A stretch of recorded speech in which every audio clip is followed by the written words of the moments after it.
Hindi lang sa dagat nangyayari ang sinasabing dangerous maneuvers ng China sa mga Pilipino sa Scarborough o Panatag Shoal. Nitong Huwebes, eroplano naman ng Philippine Air Force ang nakaranas ng dangerous maneuvers ng eroplano ng People's Liberation Army Air Force. Ayon sa AFP, nagsasagawa ng routine maritime patrol ang kanilang NC-212 aircraft umaga nitong Huwebes nang magbagsak ang dalawang eroplano ng China ng flares sa daanan ng eroplano ng Pilipinas.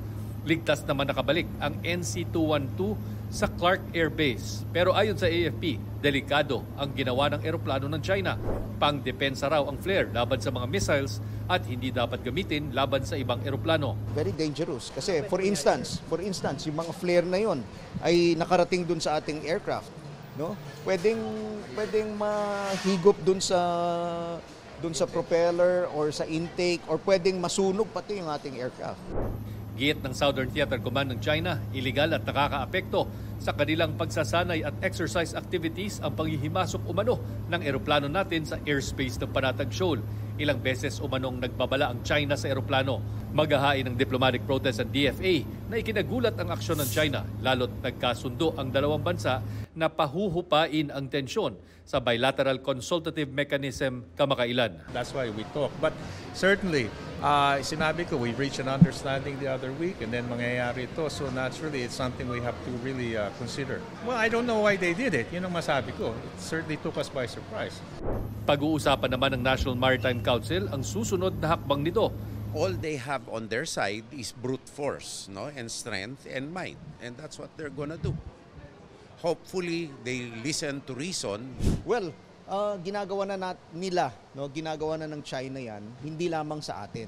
But even the other aircraft in the South China Sea, in the area of Japan, Australia, ganyan na ang gawain ng China. Tinawag din ng National Task Force for the West Philippine Sea na panghaharas ang ginawa ng China. Nalagay raw sa alanganin ang kaligtasan ng Pilipinong crew, gayong wala namang silang banta sa Chinese jets. Gayunman, ayon sa AFP, tuloy lang ang pagpapatrolya. Sa gitna ng panggigipit ng China, itutuloy pa rin ang mga maritime domain awareness flights at pagpapatrolya sa West Philippine Sea.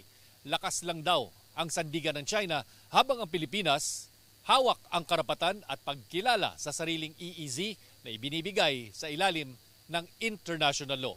Sa Balintang Channel naman sa pagitan ng Batanes at Babuyan Islands, namataan ng 4 na maritime militia ships ng China ayon sa maritime security expert na si Ray Powell. Aniya, iligal ang pananatili at nag-reverse course ang mga barko sa Balintang Channel, gayong innocent passage lang ang pinapayagan dito ayon sa UNCLOS. Sinisika pa naming kunin ang panig ng PCG tungkol dito. Para sa GMA Integrated News, Chino Gaston ang inyong saksi. Mga kapuso, sama-sama tayong maging saksi. Mag-subscribe sa GMA Integrated News sa YouTube at para sa mga kapuso abroad, samahan niyo kami sa GMA Pinoy TV at sa www.gmanews.tv.